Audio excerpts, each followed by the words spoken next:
عليما بذري ومسكنتي يا خبيرا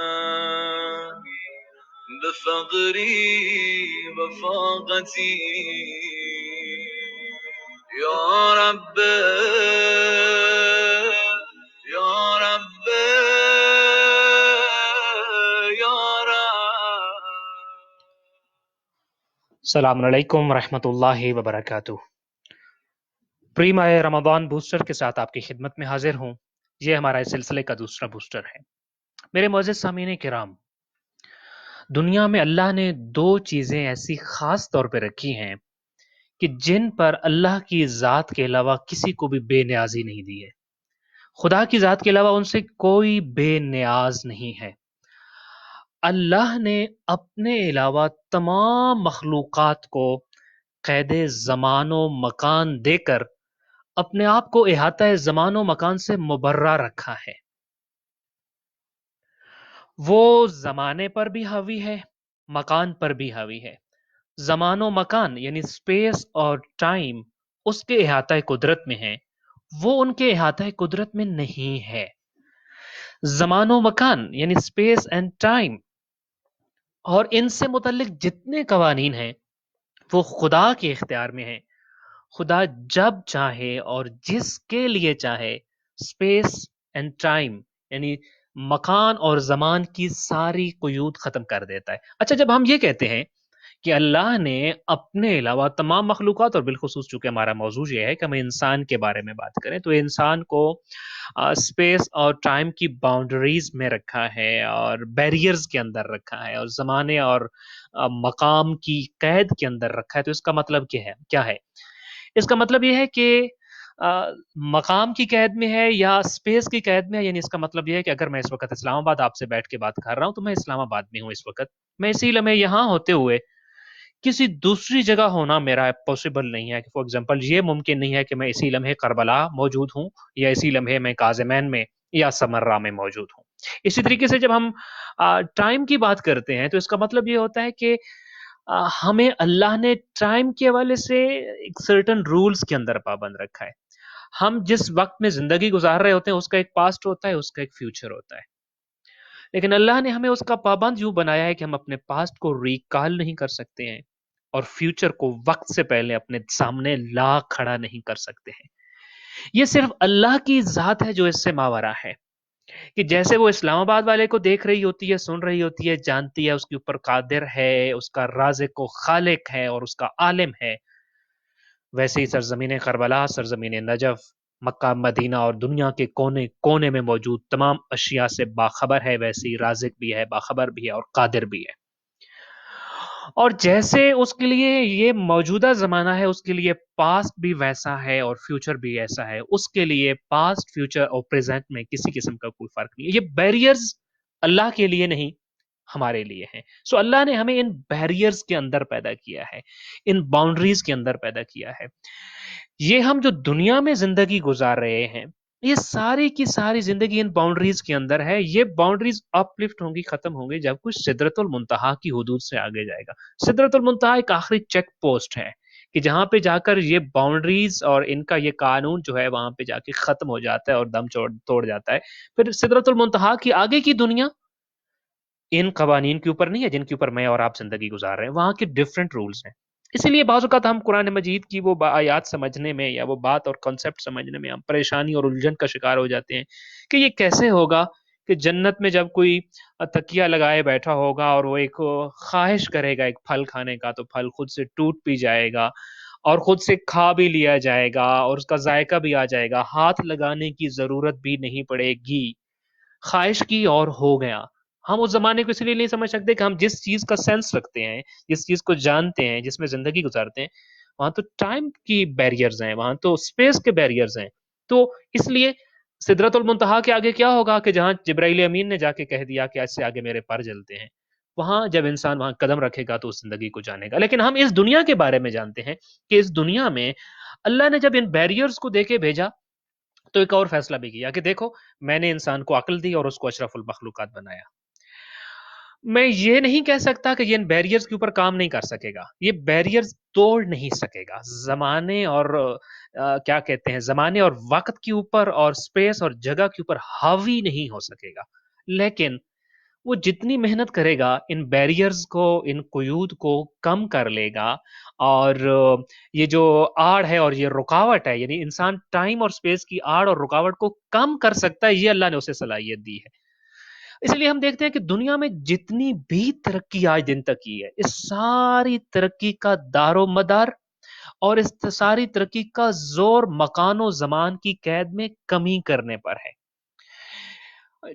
آپ دیکھ لیجئے کہ ہماری زندگی میں، جہاں میں اور آپ زندگی گزار رہے ہیں، ہمارے آس پاس جتنے بھی ٹولز ہیں، جو ترقی کی ٹولز کہلاتے ہیں، جو ترقی کے جو ہے وہ گیجٹس کہلاتے ہیں، وہ سارے کے سارے انہی دو قوانین، یعنی کون سے زمانے کا انسان زیادہ ترقی یافتہ ہے اور کون سے زمانے کا انسان کم ترقی یافتہ ہے، یہ کیسے پتا چلے گا؟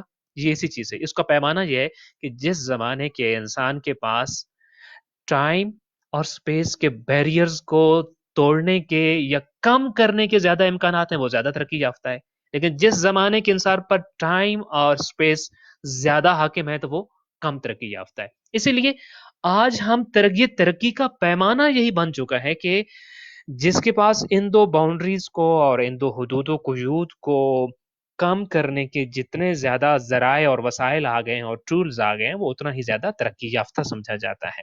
اس لیے ہم یہ دیکھتے ہیں، آج کل کے زمانے کو ہم ترقی یافتہ کیوں کہتے ہیں؟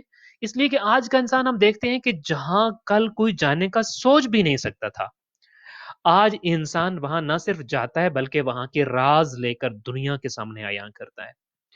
پانی کی تہہ میں کبھی کوئی سوچ سکتا تھا کہ کوئی جا کے زندہ رہ سکے گا؟ آج انسان وہاں جاتا ہے، صرف جاتا نہیں ہے، وہاں کی مخلوقات کے ساتھ انٹریکشن کرتا ہے، وہاں کے راز جانتا ہے، اور صرف جانتا نہیں، اپنے ساتھ ان کا پورا ویڈیو بنا کے لے کے آتا ہے، اور آ کر میں اور آپ پانی میں جائے بغیر پانی کی اندر کی زندگی کے بارے میں سارا جان لیتے ہیں۔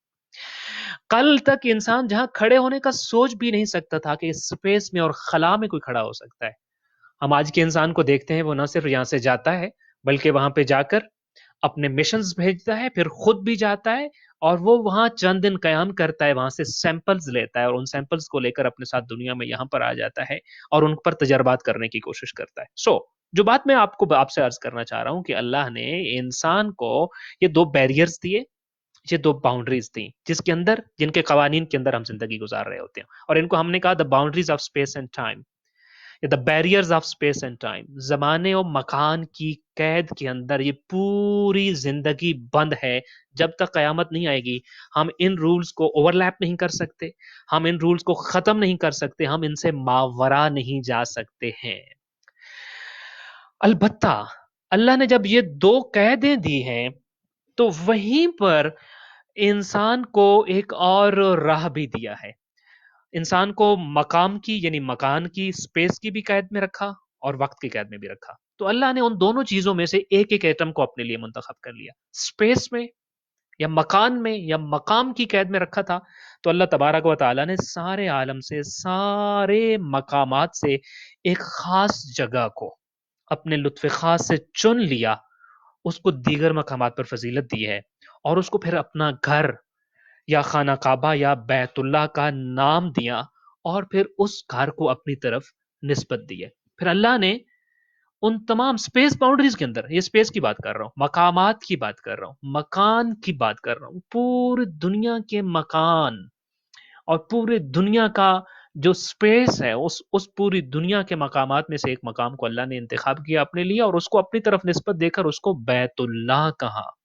اور پھر جس مقام کو اللہ نے اپنے لیے چنا اس کو اپنا حرم قرار دیا، اور پھر لوگوں کو اپنے گھر کی زیارت کے لیے خود دعوت دی۔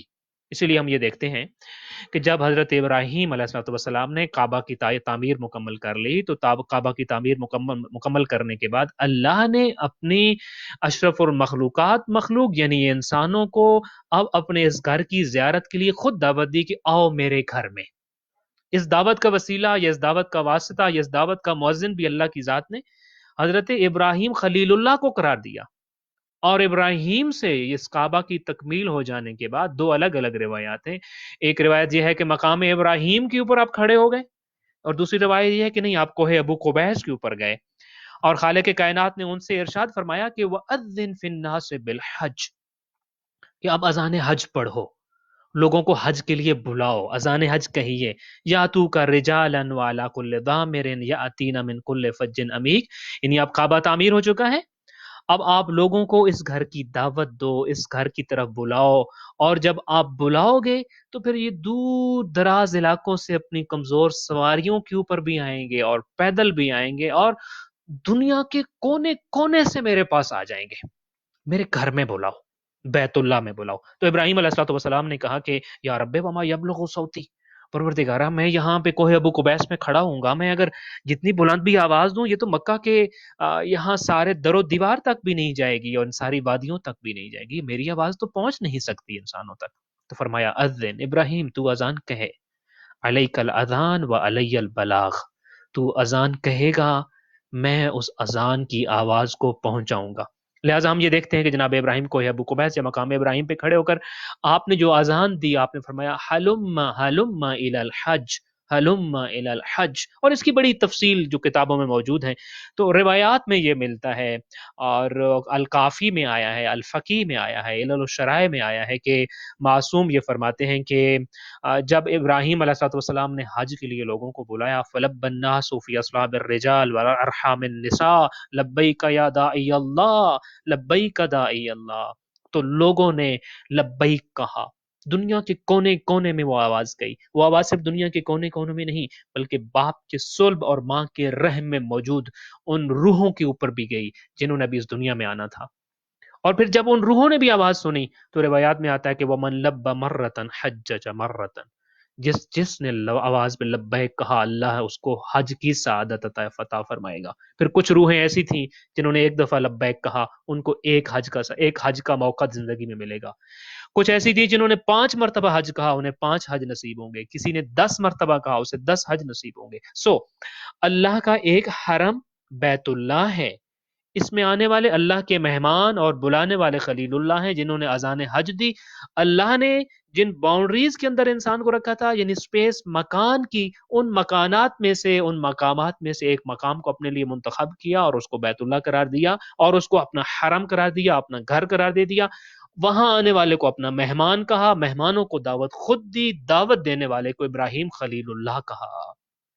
یہ ایک دعوت یا یہ اللہ کا ایک انتخاب ہے. اللہ نے ایک اور چیز کا بھی انتخاب کیا، اور وہ جس چیز کا اللہ نے انتخاب کیا، پہلی چیز کا تعلق تھا مکان، سپیس کے ساتھ. اب دوسری جس چیز کا انتخاب کیا، صرف ایک فرق ہے، باقی سیم ساری وہی فضیلتیں، شاید یا اس سے بھی زیادہ فضیلتیں اس کے اندر موجود ہیں. پہلی چیز جس کو اپنے ساتھ نسبت تھی وہ بیت اللہ یعنی ایک جگہ تھی. دوسری چیز جس کو اپنی طرف نسبت دی وہ وقت ہے، ٹائم ہے. اور جس چیز کو پھر اپنی طرف نسبت دی اس کو اللہ نے شہر اللہ کہا. ایک وقت، مہینہ، ایک زمانہ، ایک زمان و مکان کی چونکہ کہتی، تو اس زمانے کو اللہ نے اپنی طرف نسبت دی، اور زمانے کے جو ایام تھے ان ایام کو اپنی طرف نسبت دے کر کہا کہ شہر اللہ، یہ اللہ کا مہینہ ہے. جس مقام یا سپیس کو انتخاب کیا اس کو بیت اللہ یعنی اللہ کا گھر، اور جس جگہ، جس وقت کا انتخاب کیا اس کو شہر اللہ یعنی اللہ کا مہینہ کہا. اچھا، اب اس مہینے کی طرف، اس زمانے کی طرف اور اس وقت کی طرف جب اللہ نے نسبت دی تو لوگوں کو بھی دوبارہ اذان کہی، دوبارہ لوگوں کو بلایا. ایک مرتبہ بلانے کے لیے اپنے کلام وحی کا جو ہے وہ سہارا لیا، اور ایک مرتبہ اپنے نبی صلی اللہ علیہ وآلہ وسلم کو مؤذن بنایا. لہذا اپنی کتاب میں اور اپنے کلام میں جب لوگوں کو بلایا تو فرمایا یا ایھا الذین آمنوا کتب علیکم الصیام کما کتب علی الذین من قبلکم، لوگو تم پر روزے فرض کر دیے گئے شہر رمضان کے، لہذا آؤ اور اس مہینے کی برکات کو لے لو. نبی کریم صلی اللہ علیہ وآلہ وسلم کے ذریعے جب اب دعوت دی ہے تو تب بھی اس شہر اللہ کی ضیافت کی طرف بلایا اور لوگوں کو یوں دعوت دی کہ ایھا الناس انہ قد اقبل الیکم شہر اللہ بالبرکۃ والرحمۃ والمغفرہ، اے لوگو اللہ کا مہینہ برکتیں لے کر، رحمتیں لے کر، مغفرتیں لے کر تمہاری طرف آ رہا ہے. اور آؤ وانتم فیہ وانکم دویتم فیہ الی ضیافت اللہ، اور تم کو اس مہینے میں اللہ کی مہمان نوازی کی طرف بلایا گیا ہے، تم اللہ کے مہمان ہو۔ یہاں ایک لمحے کے لیے یہی وہ میسج ہے جس پہ ہم بات کرنا چاہتے ہیں۔ دیکھیے، انسان کو اللہ نے ایک ایک ایک جو ہے مقام کی طرف بلایا، اور اس مقام کو پہلے اپنی طرف نسبت دی، اس کو بیت اللہ کا رتبہ دیا، پھر اس کو ایک نبی کے ذریعے تعمیر فرمایا، اور پھر وہاں جانے والے کو اپنا مہمان کہا۔ پھر وہاں جائے گا تو اللہ تعالیٰ نے اس کے اوپر اپنے انعامات کی بارشیں کرتی ہیں، اور جب وہ حج سے واپس پلٹ کے آتا ہے تو یہ ہوتا ہے گویا کہ وہ ایک نئی زندگی کا آغاز کر رہا ہے، اس کے تمام گناہ اور تمام چیزیں جو اس سے پہلے وہ انجام دے چکا ہے وہ معاف ہو چکی ہیں۔ اسی طریقے سے اللہ نے پھر ایک زمانہ، یعنی اب یہاں سے اندازہ ہمیں یہ لگانا ہے کہ اللہ نے دو قسم کے حرم رکھے ہیں۔ ایک حرم مکانی ہے، جیسے کہ بیت اللہ اللہ کا حرم ہے۔ ایک دوسرا حرم ہے، وہ حرم زمانی ہے، اور وہ کون سا زمانہ ہے؟ جو حرم ہے وہ ماہ رمضان المبارک کا حرم ہے۔ دونوں کی اللہ نے شان رکھی، دونوں کا مقام رکھا، دونوں کی شرائط رکھی، دونوں کے پیکیجز رکھے۔ جس طریقے سے ہم حج کے لیے جاتے ہیں تو چونکہ ہم جا کہاں رہے ہیں؟ حرم خدا میں جا رہے ہیں، خانہ خدا میں جا رہے ہیں، بیت اللہ میں جا رہے ہیں، لہٰذا ہم کیا کرتے ہیں؟ اپنے لیے احرام کا بندوبست کرتے ہیں، اپنا یہ لباس اتارتے ہیں اور لباس اطاعت زیب تن کر لیتے ہیں۔ ویسے ہی، بالکل ویسے ہی جب ہم حرم زمانی میں جا رہے ہوتے ہیں، یعنی ماہ رمضان المبارک میں جا رہے ہوتے ہیں، تو بالکل اسی طرح محسوس کیجیے جیسے آپ حج کے لیے جاتے ہیں تو حج کلاسز لیتے ہیں، حج کے آداب کو سیکھتے ہیں، حج کے معاملات کو سیکھتے ہیں، حج کے فقہی احکام کو سیکھتے ہیں، حج کا فلسفہ سیکھتے ہیں، حج کے طور طریقے اور جو جتنے مناسک ہیں ان کو سیکھتے ہیں۔ ویسے ہی ماہ رمضان المبارک بھی حرم ہے، یہ حرم زمانی ہے۔ میں البتہ ایک دو فرق اور بھی بعد میں بتاتا ہوں۔ ویسے ہی ابھی ہمیں یہاں پر اپنے لباس معصیت کو اتار کے لباس اطاعت پہننا ہوگا۔ وہ حرم چونکہ ہم زمین پہ گئے تھے، زمین دکھنے والی چیز تھی، لہذا دیکھنے والا ہم نے احرام پہنا۔ یہ حرم دکھنے والا نہیں ہے، یہ اس کا تعلق زمانے کے ساتھ ہے۔ یہاں جو ہم احرام پہنیں گے یہ نظر نہیں آئے گا، مگر وہ احرام لباس اطاعت ہوگا۔ ہم اپنے اس گناہ سے آلودہ اور اٹے ہوئے لباس کو اتار پھینکیں گے ماہ رمضان میں، اور ہم اپنے اس وجود کے اوپر اطاعت پروردگار اور فرما برداری پروردگار کا لباس زیب تن کریں گے، جو اس مہینے کا احرام ہوگا۔ پھر وہاں جب احرام پہن لیتے تھے تو بہت ساری چیزیں انسان کے اوپر حرام ہو جاتی تھی۔ 24 چیزیں ہیں جو انسان کے لیے عام حالات میں حلال ہیں، مگر وہ پہننے کے بعد حرام ہو جاتی ہیں۔ ویسے جو ہی ماہ رمضان المبارک آتا ہے اور آپ روزے کی نیت کر لیتے ہیں تو اللہ نے جو چیزیں آپ کے لیے پہلے حلال قرار دی ہیں ان میں سے 9، 10 یا 12 چیزیں ایسی ہیں جو آپ کے لیے حرام ہو جاتی ہیں۔ بالکل ویسا ہی ہمیں احتیاط کرنی ہے۔ جیسے وہاں جا کر ہم اپنے آپ کو قرب پروردگار میں محسوس کرتے ہیں، ویسے ہی اس مہینے کے اندر تقرب پروردگار حاصل کیا جاتا ہے۔ جیسے وہاں جانے والا اللہ کا مہمان اور ضیوف ہوتا ہے، ایسے ہی بالکل یہاں جو ماہ رمضان میں روزے رکھتا ہے وہ بھی اللہ کا مہمان ہوتا ہے۔ بلکہ مستدرک الوسائل میں ایک روایت ہے کہ قیامت کے دن ایک منادی ندا دے گا کہ این اضیاف اللہ، کہاں ہیں اللہ کے مہمان؟ میں جب یہ روایت پڑھ رہا تھا تو میرے ذہن میں آیا کہ دو طرح کے لوگ سامنے آئیں گے۔ ایک تو وہ جو حرم خدا میں گئے، بیت اللہ میں گئے، وہ اللہ کے مہمان ہیں، اور دوسرے وہ جنہوں نے روزہ رکھا، اس لیے کہ ماہ رمضان کیا ہے؟ دوئیتم فیہ الی ضیافت اللہ، یہاں پہ بھی ہم اللہ کے مہمان بنتے ہیں۔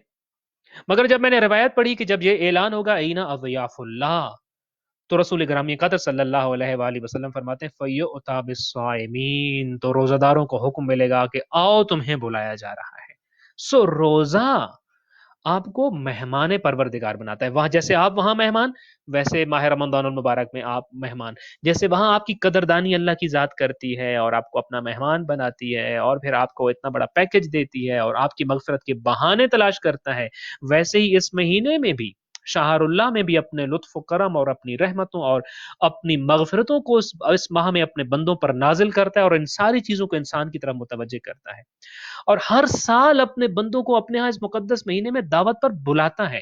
بلکہ شاید یہ مہینہ بیت اللہ سے بھی زیادہ رحمتیں امت محمدی کے لیے لے کر نازل ہوتا ہے۔ لہذا یہ تو وہ چیز ہوئی کہ جو ان دونوں میں یعنی حرم زمان اور حرم مکان میں اس بوسٹر کا خاص طور پہ مقصد یہ ہے کہ ہم ان میں کوئی فرق نہ سمجھیں.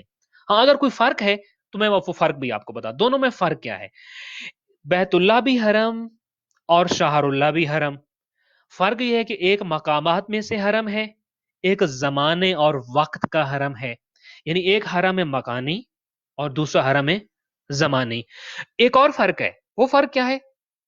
ایک حرم کی طرف انسان کو جانا پڑتا ہے یعنی کعبہ کی طرف, جبکہ دوسرا حرم خود انسان کی طرف خود آتا ہے. انہو قد اقبل الیکم شہر اللہ, اللہ کا مہینہ تمہارے سامنے آ گیا ہے, پہنچ چکا ہے, آگے آ چکا ہے. میں انشاءاللہ تعالی اقبلہ کے حوالے سے ہم جو تیسرا بوسٹر کریں گے ماہ رمضان المبارک کا پری رمضان بوسٹر, اس پہ ہم یہی بات کریں گے کہ اس کا کیا مطلب ہے کہ یہ انسان کی طرف خود آتا ہے. لیکن ایک فرق یہ کہ آپ کو حرم مکانی یعنی کہ کعبۃ اللہ کی طرف جانا پڑتا ہے, جبکہ دوسرا حرم یعنی حرم زمان جو ہے وہ آپ کی طرف خود آتا ہے. اچھا ایک اور فرق بھی ہے, ایک کی شرائط بہت سخت ہیں اور شاید پوری دنیا کے 10% مسلمان بھی بمشکل کوالیفائی کرتے ہیں ان شرائط کو, اور پھر وہ جاتے ہوتے ہیں حرم کی زیارت کے لیے اور حج کے لیے. یعنی حرم مقام, حرم مکانی جو ہے کعبۃ اللہ, وہاں جانے کے لیے حج کے وجوب کے لیے بڑی سخت اور بہت کڑی شرائط ہیں. 10% مسلمان بھی ایسے نہیں ہیں کہ جن کو یہ ساری شرائط میسر ہوتی ہوں گی. لیکن دوسرے کی شرائط بہت آسان ہے, حرم زمانی کی آتا بھی خود سے ہے, شرائط بھی بہت آسان ہے اور اتنا مشکل بھی نہیں ہے, رحمت مغفرتیں شاید اس سے کہیں زیادہ لے کے آتا ہے. لہٰذا یہ جو دوسرا حرم آتا ہے, دوسرے حرم کی شرائط اتنی آسان ہے کہ 95% مسلمان ہم یہ دیکھتے ہیں کہ وہ کوالیفائی کر جاتے ہیں. لہٰذا اب تک ہم نے کیا بات کی کہ اللہ نے 2 دعوتیں دی ہیں, 2 اذانیں دی ہیں, ایک دعوت حج, ایک دعوت روزہ. ایک اذان حج, ایک روزے کی طرف بلاوا ہے. دونوں پر لبیک کہنے والے اللہ کے مہمان ہیں. اچھا اللہ کی میزبانی کیسی ہے؟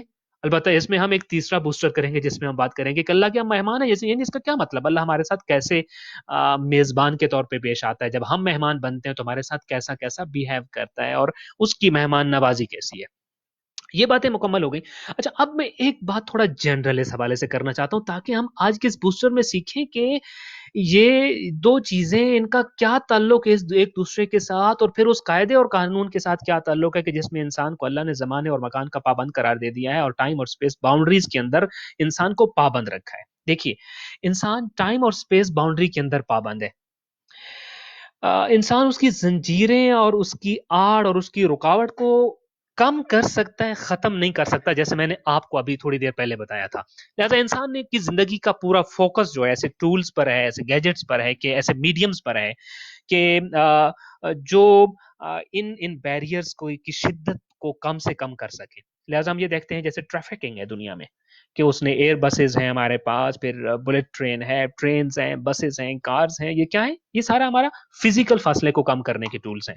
اسی طریقے سے ہم دیکھتے ہیں کہ کمیونیکیشن یعنی ذرائع ابلاغ ہیں, ذرائع ابلاغ کی ترقی نے کیا کیا, انسان کے صوتی فاصلے کو کم کر دیا ہے. لہٰذا ہم یہ دیکھتے ہیں کہ جتنی بھی ترقی ہو رہی ہے, اس ساری کی ساری ترقی اور ڈیولپمنٹ ہو جانے کے باوجود بھی the time and space barrier still remain unconquered. یہ ابھی تک انسان ان کو فتح نہیں کر سکا ہے کہ ان باؤنڈریز سے باہر نکلتا اور ان کو وہ جو ہے وہ فتح کر لیتا, اور اسپیس اور ٹائم کے جو بیریئر سے وہ ٹوٹ جاتے اور وہ ان کے اوپر حاکم بن جاتا اور ان کی ساری قیود سے اور حدود سے باہر نکل آتا. لہٰذا ایک سوال انسان کے ذہن میں آتا ہے کہ will man ever come up with such an invention کہ کوئی ایسی انوینشن کر پائے گا انسان کہ that will allow him to escape the GMT, کہ انسان جی ایم ٹی کا محتاج نہ رہے, اسپیس ٹائم لوکیشن اس چیز کا محتاج ہی نہ رہے. کیا انسان کبھی ایک ایسا کوئی چیز انوینٹ کر سکے گا, دریافت کر سکے گا, ایجاد کر سکے گا کہ وہ to go beyond space and time boundaries, کوئی ایسی چیز موجود ہے؟ کیا انسان کے پاس کوئی ایسا ٹول ہے کہ جس سے انسان ٹائم اور اسپیس کے وہ رولز جو ہماری زندگیوں کو گورن کرتے ہیں ان سے باہر نکل آئے, کہ اس پر جی ایم ٹی کا کوئی قانون لاگو ہی نہ ہو اور اس سے وہ ماورا ہو جائے؟ کیا ایسا کوئی ٹول ہے؟ اس کا جواب کیا ہے؟ اس کا جواب یہ ہے کہ اللہ نے اس مقام اور وقت کو بڑی طاقت دی ہے جو جس مقام اور جس وقت کو اس نے اپنی طرف نسبت دی ہے، یعنی حرم۔ اللہ نے جو اپنے لیے 2 حرم بنائے، ان 2 حرم کو بہت طاقت عطا کی ہے۔ حرم ہائے خدا جو ہیں ان کو بہت طاقت دی ہے، لہذا آپ خدا کے حرم سے خود کو امپاور کر سکتے ہیں۔ جو کوئی اللہ کے ان 2 حرم سے اپنے آپ کو امپاور کرتا ہے، وہ ان اپنی روح کو ملکوتی بنا لیتا ہے، اور وہ ملکوتی روح یا وہ جو رویل سول ہے، اس کی لبیک کتنی پاورفل ہوتی ہے کہ وہ ان کو ٹائم اور سپیس باؤنڈریز سے باہر نکال دیتی ہے۔ یعنی میں پھر خلاصہ ایک مرتبہ کروں کہ دیکھیے، ہم نے یہ کہا کہ انسان ان باؤنڈریز کے اندر بند ہے، اور وہ تمام تر ترقی کے باوجود ان باؤنڈریز سے کو پھلانگ نہیں سکتا، باہر نہیں جا سکتا، ان سے باہر جانے کا کوئی اس کے پاس ماورا جانے کا کوئی رستہ نہیں ہے، ایک رستہ ہے اس کے پاس۔ اللہ نے جو 2 حرم بنائے ہیں، اگر ان حرم سے اپنے آپ کو وہ پاورفل کرتا ہے، اللہ نے جو اس کو 2 دعوتیں دی ہیں، ان دعوتوں پہ اگر وہ لبیک کہتا ہے تو اس کی لبیک کہنا اتنا پاورفل ہو سکتی ہے کہ وہ اسپیس باؤنڈریز سے اور ٹائم باؤنڈریز سے باہر جا سکتا ہے۔ یعنی کیا مطلب؟ کیا ابھی کیسا ہوا؟ کبھی بھی ایسا ہوا؟ جی بالکل ہوا۔ میں آپ کو ایگزامپلز دیتا ہوں۔ شیخ صدوق کی مثال لے لیجئے۔ میں شیخ صدوق کے بارے میں یہ ماننے سے انکاری ہوں، اور میں اس بات کو ایکسیپٹ نہیں کرتا کہ شیخ صدوق صرف 4 یا 5ویں صدی ہجری یا 3 صدی ہجری کے ایک انسان تھے۔ کیا یہ اس زمانے کے وقت کے حساب سے اپنی صدی کے انسان تھے؟ پھر میں واقعتاً اس چیز کو مکمل طور پہ ایکسیپٹ نہیں کر سکتا کہ ہی بلونگ ٹو قم والے آج یا اس زمانے میں جتنا ان کو اون کرتے تھے، شاید اس سے زیادہ آج پاک و ہند میں ان کو اون کیا جاتا ہو، عراق میں اون کیا جاتا ہو، یمن میں اون کیا جاتا ہو، لبنان میں اون کیا جاتا اور کیا جاتا ہے۔ سو اب شیخ صدوق کے حوالے سے جب ہم دیکھتے ہیں کہ 3 4 صدی ہجری کا ایک عالم دین، قم کا ایک باشندہ، کیا شیخ صدوق کی یہی تعریف ہے؟ نہیں، ان ساری باؤنڈریز کو پیچھے چھوڑ دیا انہوں نے۔ اتنا پاورفل کریکٹر تھے وہ۔ آغا تقی بہجت کو لے لیجئے، ہم اپنے زمانے کی مثال کیوں نہ دیں۔ امام خمینی کی مثال لے لیں، شہید قاسم سلیمانی کی مثال لے لیں۔ کیا یہ صرف اور صرف اپنے جس شہر میں رہتے تھے اور اسی سپیس کے اندر اور اسی جگہ کے اور اسی زمانے کے لوگ تھے؟ نوا۔ کیا ابو ذر ربضہ کے اندر دفن ہو گئے اور ربضہ ہی کے اندر محدود ہو کر رہ گئے، یا مدینہ ہی کے اندر ابو ذر کی سوچ جو ہے وہ وہاں پہ کور کر دی گئی اور اس کو کنکر کر دیا گیا حضرت ابو ذر کو؟ ایسا بالکل بھی نہیں ہے۔ یعنی اس کا مطلب یہ ہے کہ اگر کوئی شخص اللہ کی جو اذانیں اللہ کی طرف بلاوے کے لیے آتی ہیں، 2 اذانیں ہمیں جو آئی ہیں، ایک اذان آتی ہے ایک مقام کی طرف، ایک اذان آتی ہے ایک وقت کی طرف۔ جو اذان اللہ کے حرم کی طرف بلانے کے لیے آتی ہے، قانون پروردگار کی طرف بلانے کے لیے آتی ہے، شریعت پروردگار احکام خداوندی کی طرف بلانے کے لیے جو آواز جو اذان آتی ہے، اگر ہم اس پہ لبیک کہتے ہیں تو پھر واقعتاً دیر از اے رول کہ جو ہمیں مل گیا ہے کہ جس کے ذریعے ہم اپنے زمانے سے ماورا ہو سکتے ہیں، ہم اپنے وقت سے ماورا ہو سکتے ہیں، ہم اپنے جگہ سے ماورا ہو سکتے ہیں۔ میں ایک اور مثال آپ کو کیوں نہ دوں؟ کربلا کی مثال نہیں ہے ہمارے پاس کیا؟ لا یوم کا یوم کا یا ابا عبداللہ، اور کربلا کے بارے میں تو ہم میں سے ہر کوئی کہتا ہے کل ارض کربلا و کل یوم عاشورہ، یعنی سرزمین کربلا کوفہ سے 80 کلومیٹر کے فاصلے پر موجود جو جگہ ہے کربلا، صرف وہ نہیں ہے، کل اردن کربلا۔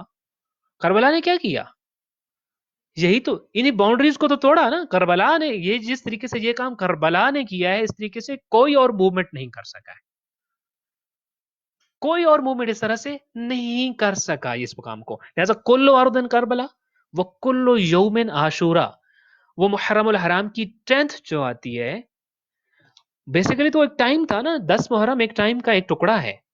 اس طریقے سے کربلا مقامات کا یا کسی مکان کا ایک ٹکڑا ہے، لیکن دا فلسفی آف کربلا، تحریک کربلا جو ہوتا ہے، وہ ایکسپینڈ کر گیا۔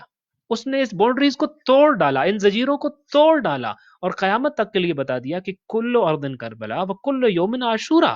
ٹائم اور سپیس باؤنڈریز کو شکست دینے کی سب سے بڑی مثال ہمارے پاس کربلا ہی کی ہے۔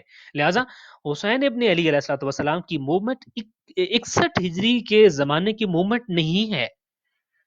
اس طریقے سے کربلا کی زمین، امام حسین علیہ الصلوۃ والسلام کی موومنٹ کربلا کی سرزمین کی موومنٹ صرف نہیں ہے، بلکہ حسین ابن علی علیہ الصلوۃ والسلام اور کربلا کی حدود تو خطہ ارضی سے بھی باہر نکل گئی ہے۔ اس لیے کہ ہم دیکھتے ہیں کہ the inhabitants of heaven, they do visit every day, they do visit Karbala. ملائے اعلیٰ سے اور ملکوت اعلیٰ سے فرشتے جوک در جوک اور اجازت لے کر کربلا میں آتے ہیں. تو اس کا مطلب کیا ہوا؟ وہ باؤنڈریز توڑ ڈالی، کربلا نے وہ باؤنڈریز توڑ ڈالی. لہذا وہ رول کیا ہے جس کو ہم نے سمجھنا ہے؟ حرم کی لیبارٹری، حرم کعبہ اور حرم ماہ رمضان کی لیبارٹری ہمیں وہ آئیڈینٹی اور وہ شناخت دیتی ہے کہ that never dies, that never expires, کبھی ختم نہیں ہوتی. انسان کے لیے جو ہے وہ دو دعوتیں ہیں، دو پریشس انویٹیشنز ہیں. ایک انویٹیشن حرم زمان کی طرف، ایک انویٹیشن جو ہے وہ حرم مقام کی طرف ہے. اور ان کی لبیک جو ہے وہ ٹائم لیس ریسپانس ہے. یعنی اگر آپ لبیک کہتے ہیں تو وہ ٹائم اور سپیس سے ماورا کر دیتا ہے آپ کو، پھر آپ اور آپ کا قضیہ وقت اور جگہ کے پابند نہیں رہتے ہیں. اچھا، البتہ ایک بات اور یہاں پہ ضمن میں کرتا جاؤں کہ انسان یہ ٹائم اور سپیس کو کنکر کر سکتا ہے. انسان ٹائم اور سپیس کے اس ایشو کو اوور کم کر سکتا ہے. انسان اس ٹائم اور سپیس کے جو باؤنڈریز ہیں ان سے ماورا ہو سکتا ہے، لیکن فزیکل انوینشنز کے ذریعے نہیں، سائنٹیفک انوینشنز کے ذریعے سے نہیں. یہ ان کو زیر کر لے گا، لیکن کیسے کرے گا؟ یہ کام جب بھی ہوا ہے اور آئندہ بھی جب بھی ہوگا تو وہ رویل سولز کریں گے، اور رویل سولز ہی نے کیا ہے. یعنی وہ ارواح کہ جنہوں نے خدا کی دعوت پر لبیک کہا، لبیک یا داعی اللہ کہا. انشاءاللہ ہم جب وداع ماہ رمضان کریں گے ہم یہ اس نقطے کو تب بیان کریں گے آپ کے سامنے. سو لبیک یا داعی اللہ کہا، ماہ رمضان کو لبیک کہا، ہر حرم خدا کی آواز پر لبیک کہا، اپنی سول کو ایک پروٹیکٹیو سول بنایا، ایک رویل سول بنایا.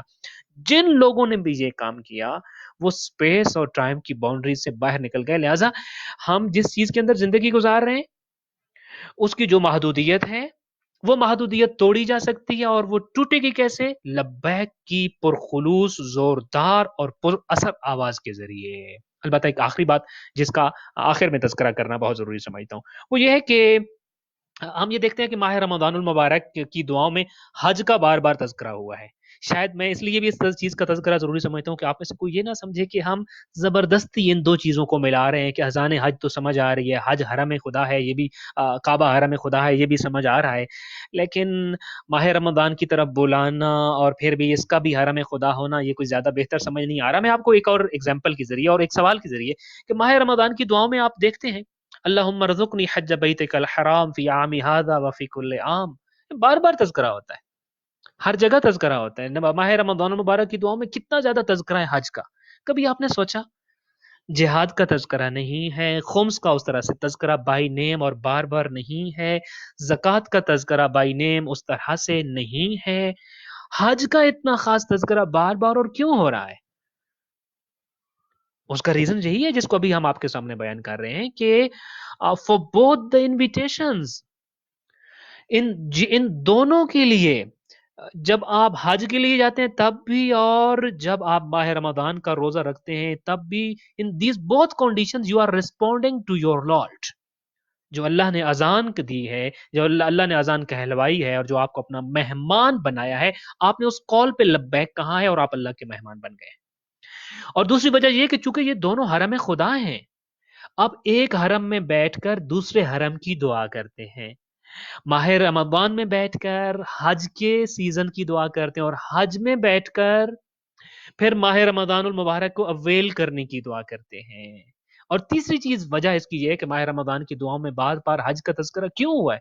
چونکہ یہ دونوں چیزیں ٹائم اور سپیس باؤنڈری سے باہر لے جا سکتی ہیں انسان کو. البتہ اب دیکھنا یہ ہے کہ یہ لبیک کتنی زوردار اور کتنی پیور ہے ان دونوں میں.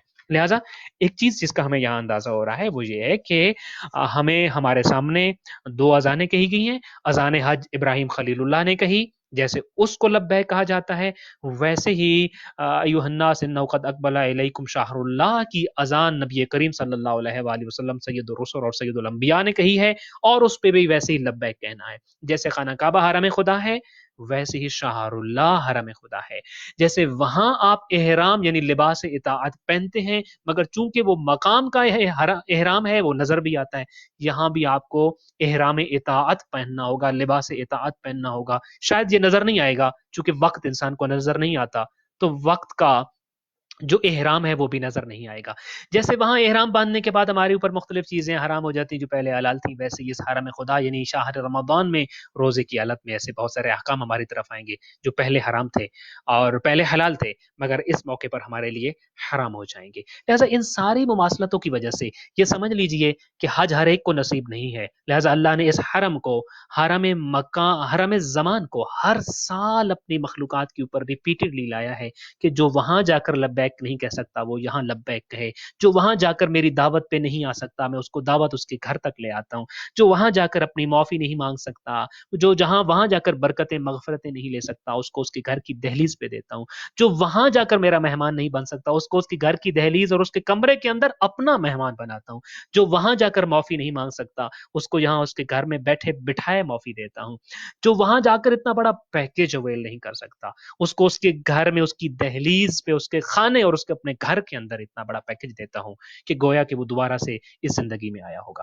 دعا ہے خالق کائنات ہمیں اپنی زندگی میں ماہ رمضان المبارک کی فیوز اور برکات سے مستفید ہونے کی توفیق عطا فرمائے، اس پہ لبیک کہنے کی توفیق عطا فرمائے، اپنی سول، اپنی روح، اپنی اسپرٹ کو ایک پاورفل سول بنانے اور ایک بہترین لبیک کہنے کی توفیق عطا فرمائے، ایک ایسی لبیک جو امام حسین علیہ السلام نے تب کہی جب دین نے بلایا تھا، اور ایک ایسی لبیک جنہوں نے ان کو زمان و مکان سے ماورا کر دیا، ان کے اصحاب کو، ان کے ماننے والوں کو ماورا کر دیا. سو ہمیں بھی اللہ تعالی حرم کی طرف سے آنے والی ہر صدا، چاہے وہ صدائے حج ہو، چاہے وہ صدائے ماہ رمضان ہو، چاہے وہ صدا وارث حج اور وارث ماہ رمضان صاحب العصر والزمان کے ظہور کی صدا ہو، ہمیں حرم کی طرف سے آنے والی ہر صدا پر، ہر آواز پر لبیک کہنے کی توفیق عطا فرمائے.